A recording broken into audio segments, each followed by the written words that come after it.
I can't say enough good things about the experience with Richard and how great it's been. He is the cool genius you never knew. You might say something and he can read between the lines, and it is amazing, the knowledge base and the amount of how well read he is. Uh, all of the history that you learn through autonomy, and history has a way of repeating itself.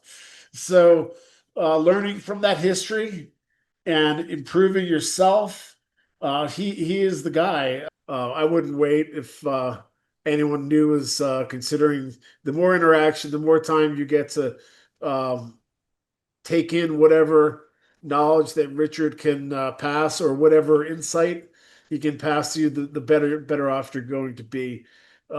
Very easy to talk to. Always will say, will give you valuable feedback on whatever you bring to the table.